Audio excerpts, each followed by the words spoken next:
Hey everybody, this is Benita with Ivy's Lupus Life, and this is going to be part 6 of my story. Just to let you know, it's a glare in my glasses, don't worry about it.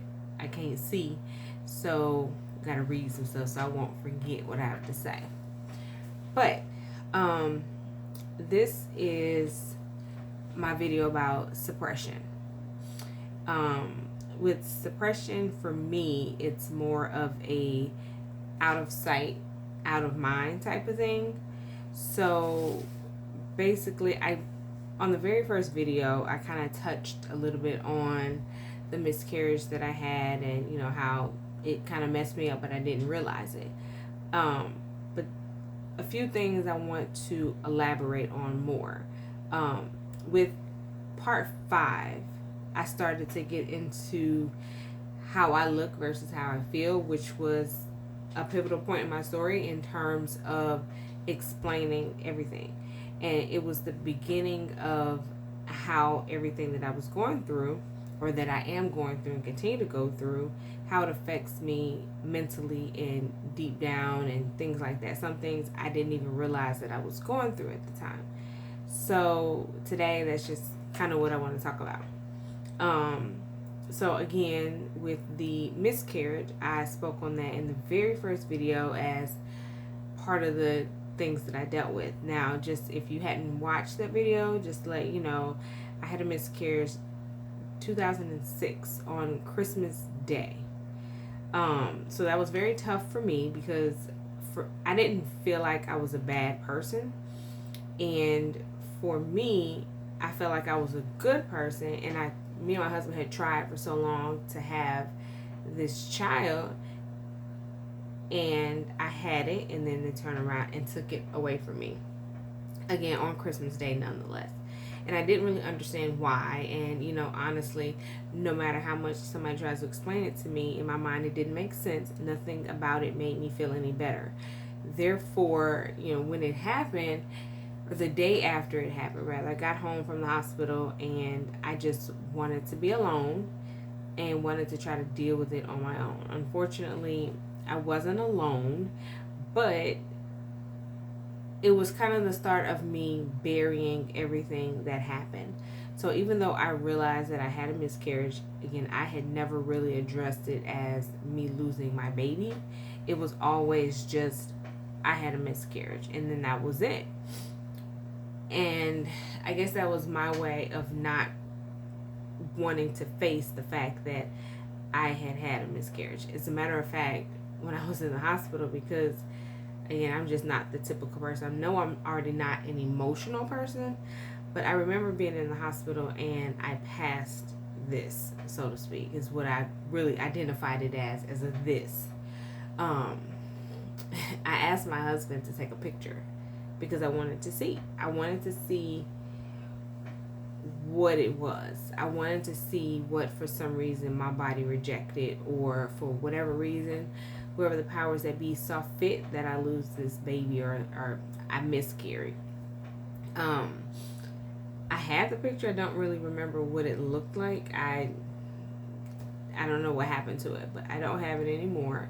But again, I just kind of put it deep down inside. I suppressed all the feelings when it came to the miscarriage. And again, the miscarriage came, or miscarriage happened. Although I knew it was going to happen, it happened a few days before my sister told me that she was pregnant with her oldest daughter. In which, again, I was happy for her. It hurt like hell to know that she wasn't planning on getting pregnant, but I planned on it. I miscarried. She went on to have a healthy child. I didn't really talk about any of that part thereafter. I just kind of put it deep down inside, and I figured, again, if I don't talk about it, it never happened.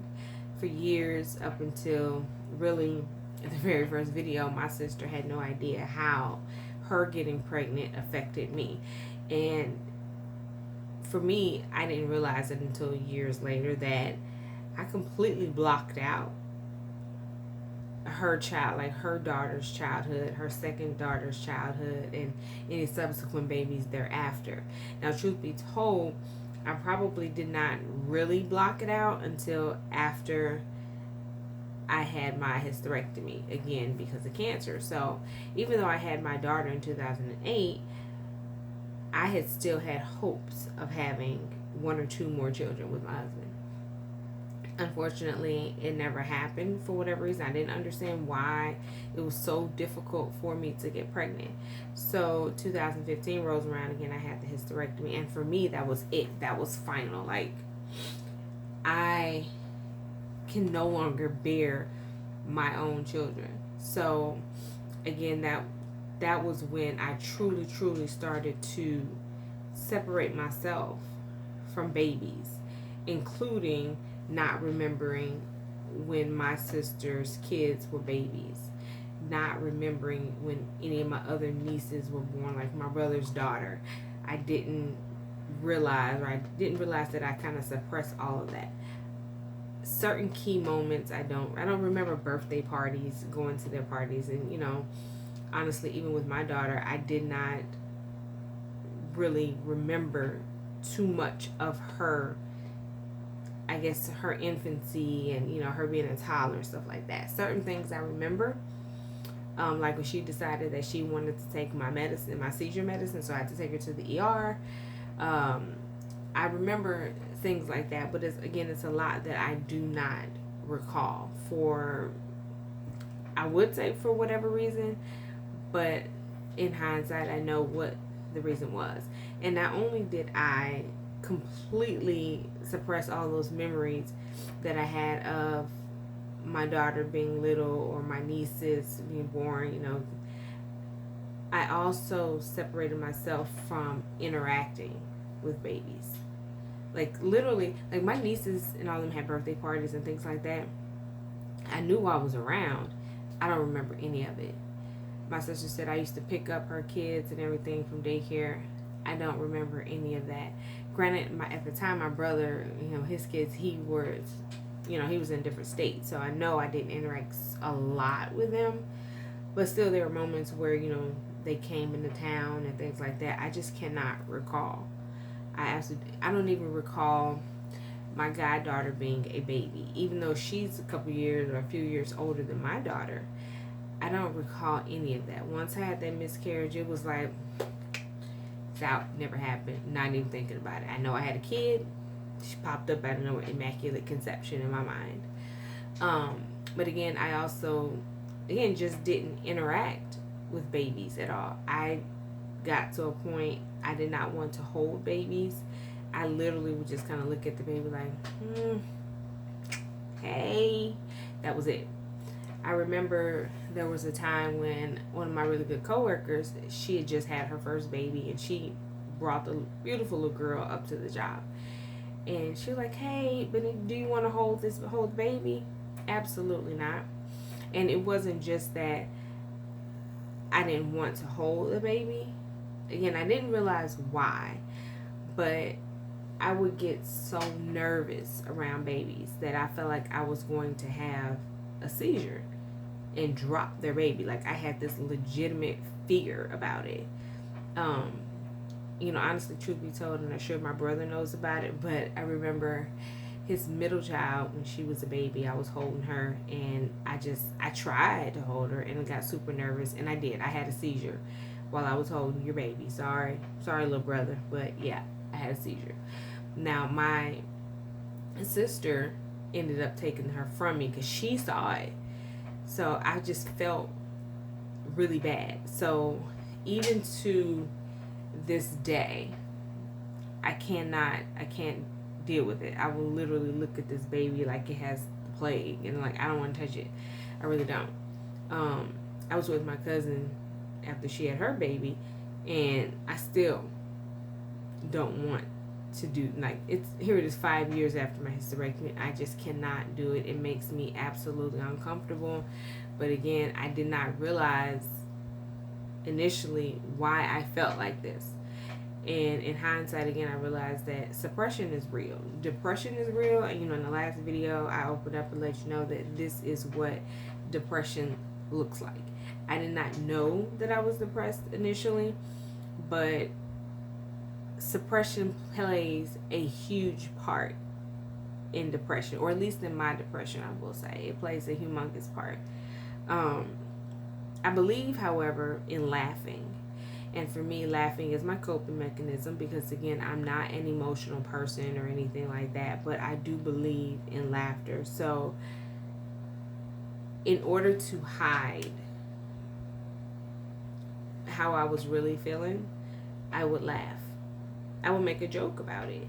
So a lot of people felt like, oh, well, she's just so silly. Now, don't get me wrong. Again, I really do like to laugh. I enjoy laughing, and laughter is not just a coping mechanism for me. I truly believe laughter is good for the soul. And at the same time, though, I was convinced that if I laugh about certain things, it's healing for me.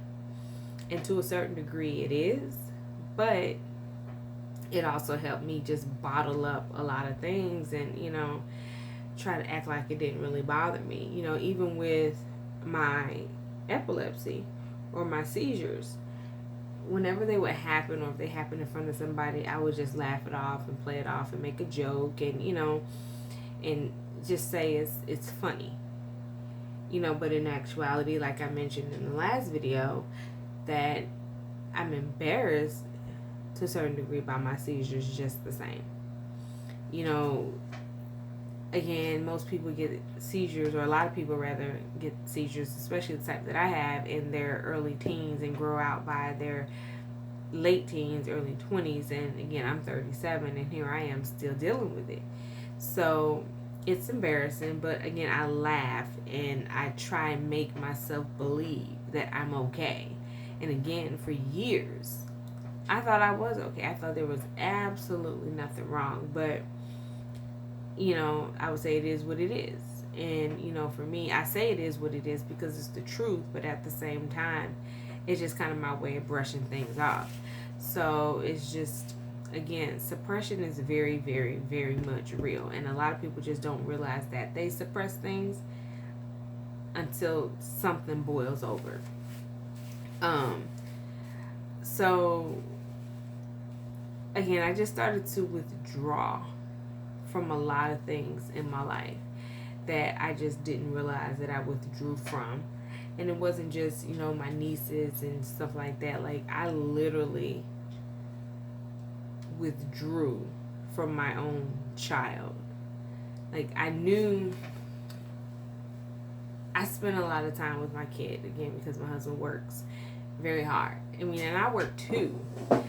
But, he's an excellent provider, excellent husband, excellent father, excellent man, and, whatever. But I spend a lot of time with my kid. And even though I spend a lot of time with my kid, I really didn't spend a lot of time with her. She had a very busy schedule. She did competitive dance. She had her tutoring that she wanted to go to. She had this, she had that. It's like literally, and then people want to spend time with her, or hey, can she come over? Can somebody come over? Even though I interacted with her in that aspect, I was very much disconnected from her. And again, it's a lot of things that are very much a blur at the same time.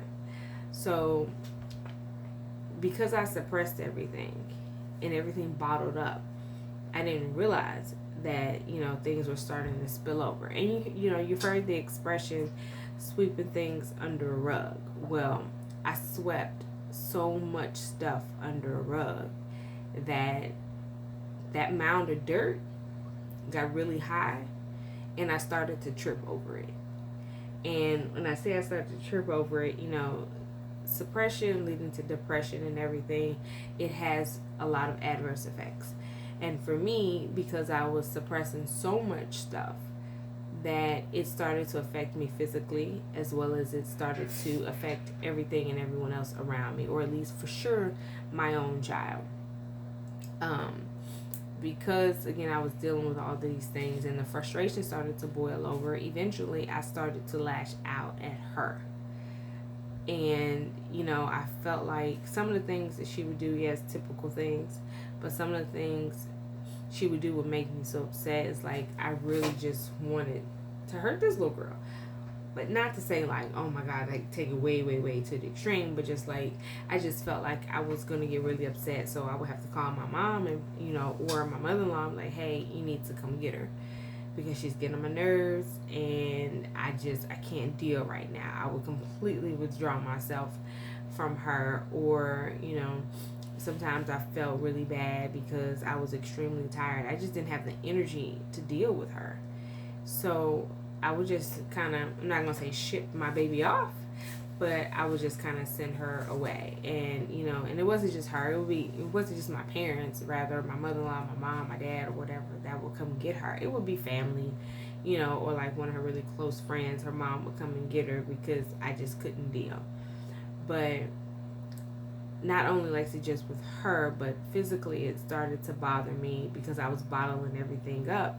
And then you have the stresses of life in general. You have the stresses of being a wife. You have the stress of working and things like that, to the point where I was wondering why my blood sugar was like through the roof.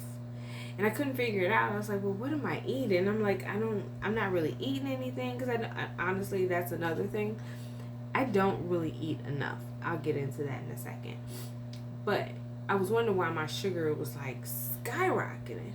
Well, my primary finally told me, she's like, what's going on in your life? And I was like, I don't really know. And then she's like, are you stressed out about something?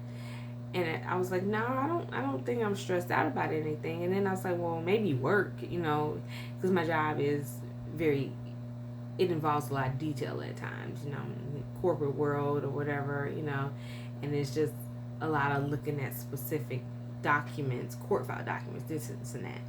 But anyway, so I just figured it was work. And she told me that, stress can cause your blood sugar to raise. So my blood sugar at one point, like I said, was probably averaging to like, I'd say mid twos to maybe, no, I think it was a few times when I would check my sugar, it was like 300. And anyone who's a diabetic knows that's way too high. So I didn't know, like I said, what was going on. And I didn't know at that time that I was so stressed out. And I didn't realize that I was suppressing so much. But again, when you suppress things, it causes stress. Sometimes you don't even identify. And again, I would take things out on my child, in certain ways. Like, she used to dance, and I remember she was trying to get this back handspring. And I knew she knew how to do it because I've seen her do it before. She was just scared to do it on the concrete, in which she has fears, and I get it. There's a lot of other people that have fears. In my mind, I couldn't figure out why she wouldn't do it. But again, she had fears. I had my own fears that I was facing, that I didn't know I was facing at the time, but for whatever reason, she couldn't do it. And in hindsight, I couldn't be too mad at her, because hell, I can't even do a cartwheel. Never knew how to do one. Scared. I'm not as small as I was before as a kid, and I feel like it's a whole lot of weight that's gonna come crashing down and break my neck. But again, I remember one day she just frustrated me so bad. I just slammed my fist down so hard at the studio, scared the hell out of my child, and the fear in her face. And everybody in that whole studio stopped and they looked at me like, what was that? And I realized at that moment that was overkill. No parent wants to ever see that type of fear in their child. Now, don't get me wrong. Your child should fear you as a parent. That's just a given, because never do I want her to think that she runs anything in my house, because she doesn't. That part, let's make clear. However, when I say fear, I mean that genuine fear, like their life was about to be just in serious danger, like a stranger kidnapped them type thing. Because in her mind, when I did it, she saw a totally different person. And it was like, it was that paralyzing fear that she had. And I don't know why I got so upset by it, but I was truly upset that she didn't do it, but it just wasn't that serious in hindsight. But at the time, I was just like, okay. So that dance season ended, and before the next one started, I had to make a promise to her, and I realized I needed to take a step back. And I said, you know, if you're going to continue to do this, I know I need to take responsibility for what I did. I do believe that you need to make sure you still put forth 100% effort. But I also need to take my responsibility in that. And I never want to see that type of fear that I saw in my child's eyes. Like, she was absolutely terrified. Like, she could have pissed on herself. She was that scared.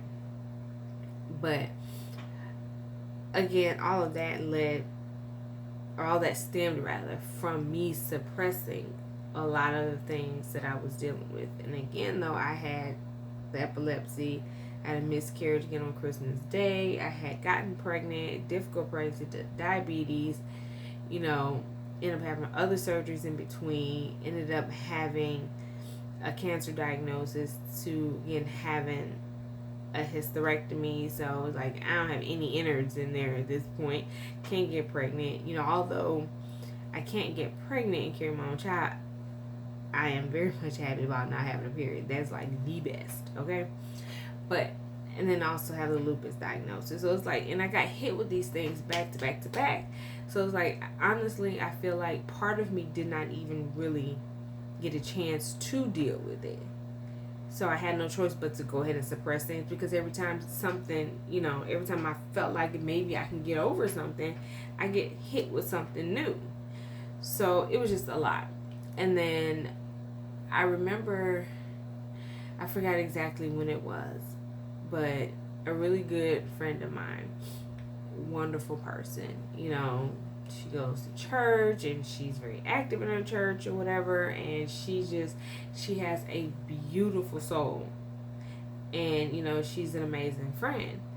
And she, you know, again, I don't want to tell anybody else's story, but long story short, she went through the whole process of trying to get pregnant because she wanted her own baby. You know, she does a lot, you know, with other kids and raising other people's kids and, you know, things like that. She wanted to have her own. And I remember she had gotten pregnant, and I was like so happy for her. It was amazing. I was super happy. You know, she went through this whole process. So in the midst of her, you know, she was pregnant and everything, having a good, you know, everything was going good at first. Well, I had went to my seizure doctor. I had an appointment, and I'm lying, it wasn't my seizure doctor. I had a follow-up to my gynecologic oncologist. So I had a follow-up with his office, and here I am, I'm waiting. I'm in the waiting room, and I'm just having a really bad day. For whatever reason, I was just not feeling anybody. And it was a woman in there, she was waiting to be seen, and she had this baby with her. When I say baby, I mean like very new baby. The baby couldn't have been any more than a month old. And the baby's crying. Typically, you know, infant cries don't bother me, but this time I just felt like, and it wasn't like a loud, like just all out cry. It was like one of those, maybe I'm a little hungry, I'm getting hungry type deal or whatever. But it pissed me off to no end that this baby would not shut up. As harsh as it sounds, I don't know if I was just irritated, hungry. I don't know. But whatever the case, this baby crying pissed me off to no end. And I just wanted to go over there and just throat punch the mother, because I need you to shut this baby up, because this baby is irritating me. But of course I couldn't do that. So I go to my appointment. Again, I'm just having a really bad day. I'm not happy about anything at this point. You know, I had to leave work to go to this appointment, which I always, you know, I try to schedule my appointments on particular days, but, you know, I have so many doctors, it's hard to do that. But so all in all, it was just a bad day. And I got a phone call, or a text rather, from my friend, and she let me know, unfortunately, she miscarried. And that day, I broke down. I broke all the way down while I was driving. And I had to hurry up and get to a parking lot or whatever. And it was just too much for me to bear. And at the time, I didn't know.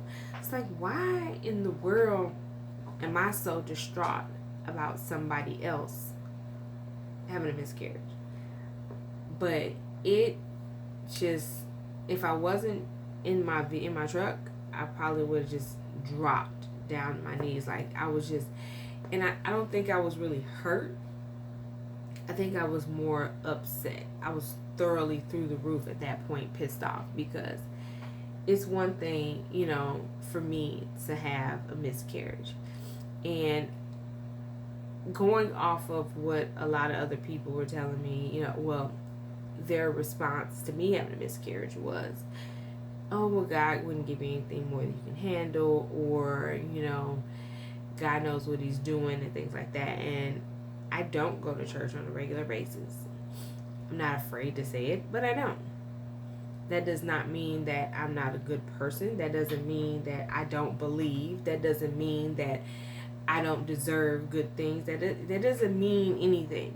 So that's not something that, you know, you want to hear, especially when a baby is taken from you on Christmas Day, okay? Isn't that, you know, Jesus' birthday? So God took my baby on Jesus' birthday. That's not something that I wanted to hear. But again, I wanted to suppress everything that happened. And I didn't want to think about it. So when my friend had her miscarriage, I just could not understand why. That further made me so upset, and further, you know, tested, you know, whatever faith I have in that whole situation. Like, it's one thing for you, you know, for you to take mine, as messed up as it is. But why did you have to do it to her? She did not deserve that, for sure. She, you know, follows, you know, you, or, you know, whatnot, and she walks that path. And, you know, this woman, again, has a beautiful soul. She's a beautiful person. Why would you do something like that to her? And it made me so mad. And that, along with this baby crying, I felt like nothing that I could say to my friend would make her feel better. And I didn't even try to say anything to her about it. I didn't try to comfort her at all, because honestly, I didn't know what to say. And I know when I was going through it, it was nothing that anybody could say that made me feel better. So the only thing that I could do, and it hurt me to my core, but the only thing that I could do was say to her, if you need me, text me. That's the only thing that I could do. But I said all that to say that was the moment for me. That was that breaking point for me to say, you need to see a therapist. And that entire situation was my breaking point. And that entire situation is what led to my first therapist. Yeah, I said first. She eventually retired, but she was cool. She was cool. Talked to her, told her what I didn't want to talk about, which was I didn't want to hear anybody talk to me about religion. Regardless of what some people say, what some people feel, that's not what I want to talk about. What I want to talk about is why I was so pissed off about my friend losing her baby. Why wasn't I that pissed off about me losing mine? And again, at the time, I couldn't say that I lost my baby. And at the time, I just kept saying I had a miscarriage. That's, again, I suppressed everything. That's what I wanted to think about. I wanted to figure out why. And she did help me get to the root cause of a lot of it, which was everything was suppressed in my mind. It was out of sight, out of mind. I've always, I used to say, crying is not one of those emotions that I have. I'm just going to put these feelings in my pocket and keep it moving. I remember people used to tell me all the time, sometimes you just need to cry. Sometimes you need to get it out. Well, yeah, that's not what I want to do, okay? Pistivity. Yes, I said pistivity. Whether or not it's a word, I don't know. But I can tell you this much. That's one thing. That's one emotion that I truly felt. And that day that I found out my friend lost her baby is a day I felt like everybody in the world can get it that day. Like I was, as my sister would say, my second older sister would say, I was 38.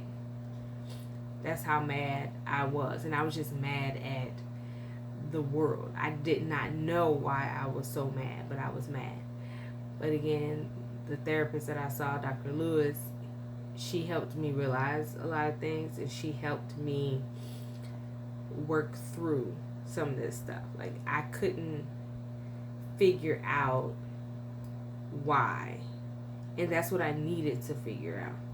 But again, even before she retired, she didn't help me figure everything out. But I knew that it was a lot on my plate, and it wasn't just my health that I was dealing with. At the time, it was some family drama, which I won't get into, but that's, y'all ain't ready for that. At least those close to me know what it is, but that's neither here nor there. The point is, it was some family drama that I had been dealing with for a really long time that I should not have been dealing with, but it also weighed on me.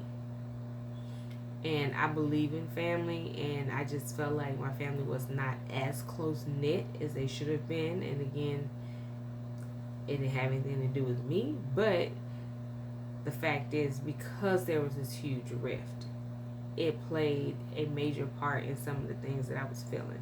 Major, but not, it was nothing compared to my own actual issues, but all that stuff was adding to my stress, and I just didn't realize it, how much it was affecting me.